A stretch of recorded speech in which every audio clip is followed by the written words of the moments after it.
ang makasaysayang kwento ng buhay ni Mayor Rodrigo Roa Duterte.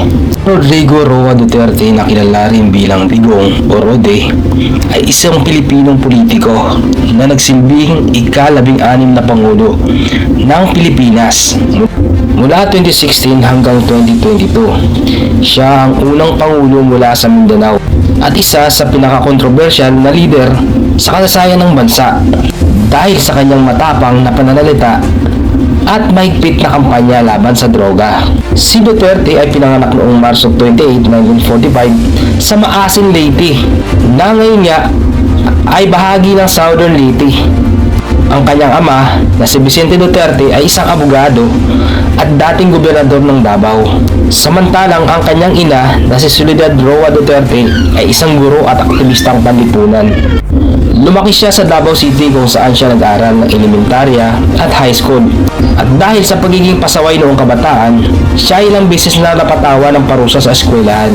Gayunpaman, natapos niya ang kanyang EB Political Science sa Lyceum of the Philippines at kinuha ang kanyang law degree sa San Beda College of Law, kung saan siya pumasa sa bar exam noong 1972. At naging mayor siya ng Davao noong 1988 hanggang 1998. 2001 hanggang 2010, 2013 hanggang 2016.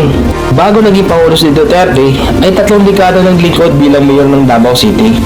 Dito siya nakilala bilang isang mahigpit ngunit epektibong leader na nagpatupad ng mahigpit na batas kontra sa kriminalidad. At sa ilalim nga ng kanyang pamumuno, ang Davao City ay naging isa sa pinakaligtas na lungsod sa Pilipinas ayon sa kanyang mga taga-suporta. Ang mga naging patakaran niya sa Davao, mahigpit na kampanya laban sa droga at krimen. Nagkaroon niya ng mga ulat ng Davao Death Squad, isang vigilante group na di umano'y nasa likod ng mga pagpatay sa mga kriminal sa lungsod. Tangi Corban at smoking ban, mahigpit niyang pinatupad ang pagbabawal sa paninigarilyo sa mga pampublikong lugar at limitadong oras na pagbibenta ng alak. Libreng edukasyon at serbisyong medikal. Pinalakas niya ang serbisyong pangkalusugan at edukasyon sa lungsod.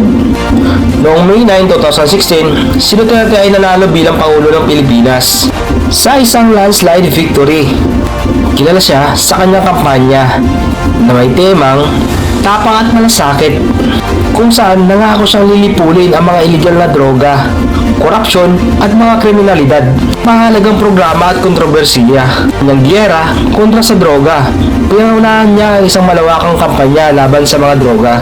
Resulta, sa libo-libong nasawing drug suspect, niya sa mga ito ay napatay sa mga police operation. Build program.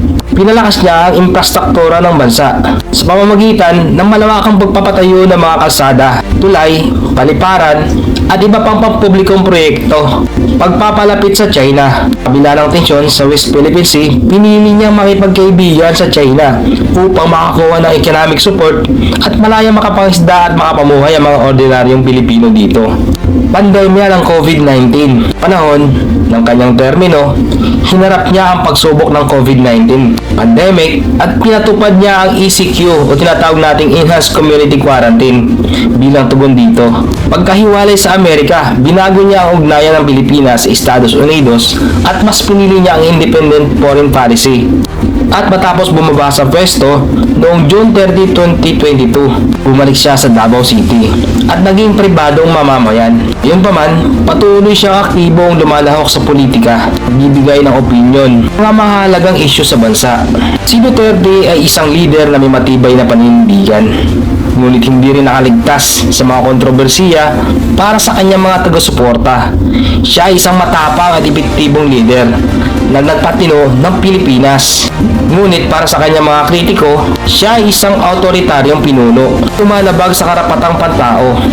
Anuman ang pananaw sa kanya, hindi may kakaila na si Rodrigo Duterte ay isa sa pinakamakapangyarihang, pinakama-impluensyang leader sa kasaysayan ng Pilipinas na nakilala sa buong mundo. Dahil sa mahigpit at epektibong pamumuno, napakaraming mga leader nga ng iba't ibang bansa ang talagang napahanga sa kanyang galing at talino. At hanggang dito na nga lang po ang ating kwento. At huwag kalimutan i-click ang like, follow and share for more videos. Peace out!